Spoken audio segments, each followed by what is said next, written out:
Welcome to the UVA Library Symposium, The Future of American Political Cartoons. We are pleased to share this special preview before the event begins at the top of the hour. Oliphant, Unpacking the Archive at the Albert and Shirley Small Special Collections Library. In 2018, Patrick Oliphant and Susan Conway Oliphant donated almost 7,000 drawings, watercolors, prints, sculptures, and sketchbooks to the UVA Library.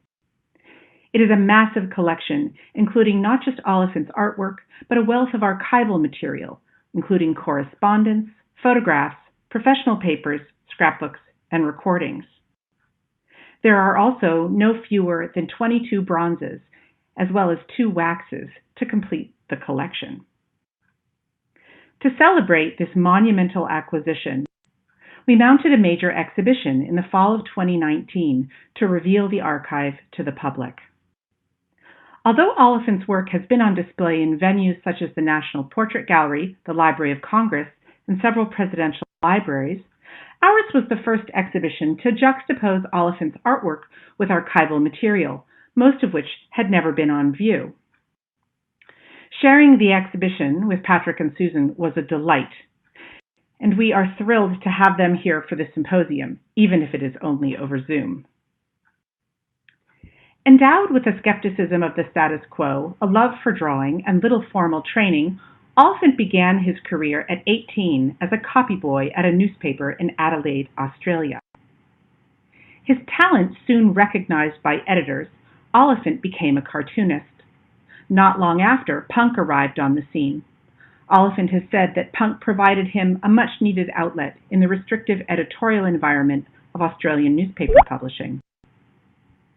When he moved to the U.S. to join the Denver Post in 1964, Oliphant introduced a linear fluency and wit, as well as an expansive imagination and conceptual reach as yet unknown to American newspaper audiences.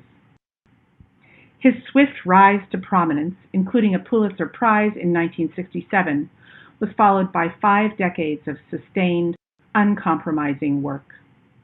From the ephemeral newspaper cartoon to the lasting medium of bronze, Oliphant's work both embraces its immediate context and transcends the particulars of time, place, and medium to reify universal traits of human character. The archive is replete with artifacts of Oliphant's daily life as an artist and political cartoonist. Among these are photographs of Oliphant at work and remarkable sketchbooks in which he conceptualized his daily cartoons. Prints in multiple states and works on paper are also to be found, as well as drafts of little-known projects such as his year-long stint producing a strip for the Sunday Funnies.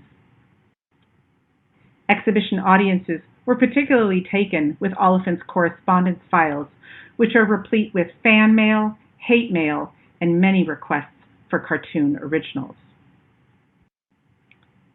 Before the quarantine shut things down, we hosted classed visits in the exhibition, and we look forward to the day we reopen to share the collection more widely. In the months since the exhibition closed in March 2020, our archivists have begun to process the materials, and soon researchers will be able to use it to investigate how Oliphant became the most widely syndicated, most influential political cartoonist in America.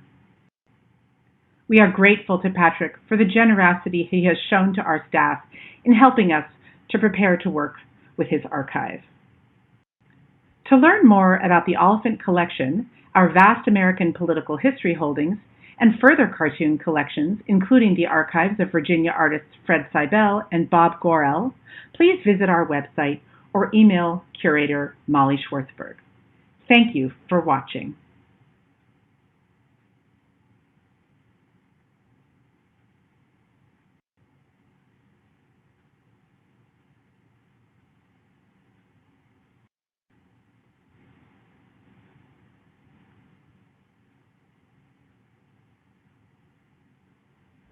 Well, we shouldn't think of the cartoon as a funny drawing.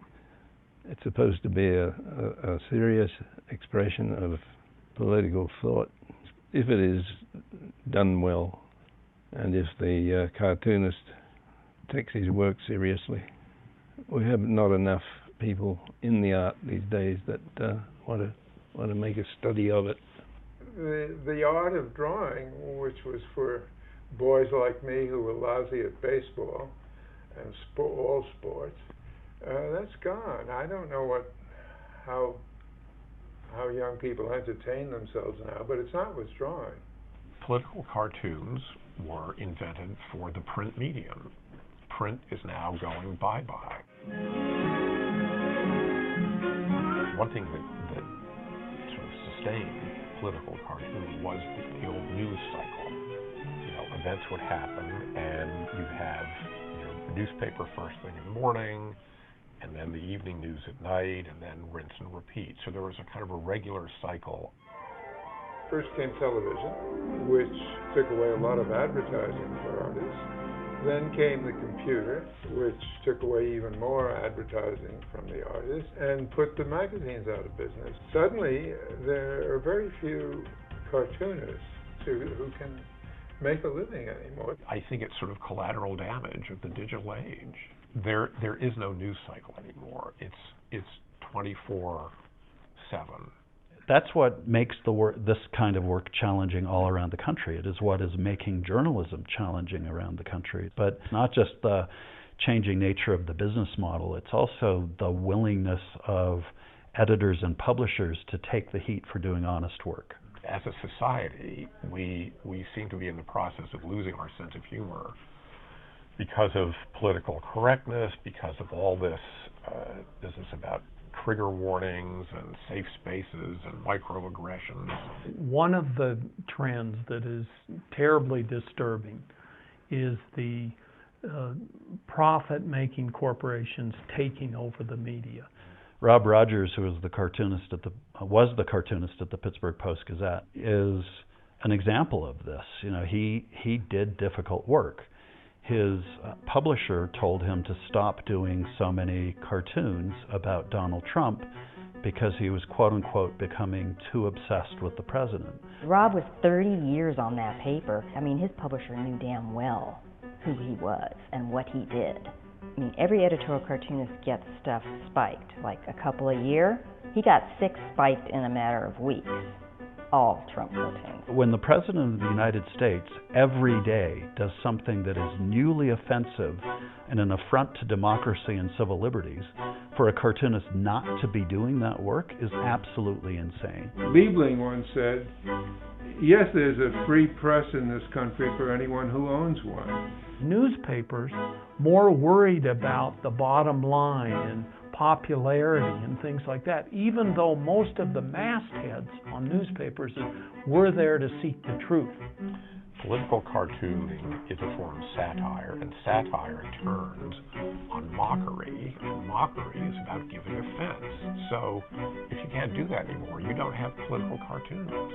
In this new era of political correctness, one hurt feeling call to an editor may translate into, a boycott, or not just one, but a whole movement of cancel my subscription, or even worse, an advertiser boycott. When I was president of the AAC, the Association of American Editorial Cartoonists, and Trump had just become president, my biggest concern was, everything he'd been saying about the press. We're going to change the libel laws. And I thought, oh, great. Who's going to be in the firing line? It's going to be an editorial cartoonist. Because they are the fake, disgusting news.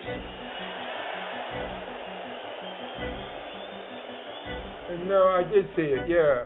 Well, what I remember, he was being led by Netanyahu. Yes, he was being led by Netanyahu. Yeah, well, in a way he is. I mean, what does that mean? I mean, what's wrong with that? The New York Times doesn't like editorial cartoons. They have been looking for a reason to get rid of them for years. So this is like the perfect opportunity for them, all right? This is a common problem that it's a mistake that an editorial cartoonist can do, that when you're criticizing the state of Israel, which we're allowed to do, right? You should always use the flag, not the Star of David. The Star of David is on the flag of Israel. Come on, I mean, that's... If we are not able to laugh at ourselves, you have to wonder, how do we ever find middle ground again? How do we ever find the place that we need to get to where we can rebuild what we've lost. All we do is give a little comfort to the people who feel the way we do. So do you think that's the primary effect and purpose of political cartooning? No, the purpose is for people to see how evil they are and kill themselves. That's the purpose. But the effect is that we just give pleasure to people who feel the way we do.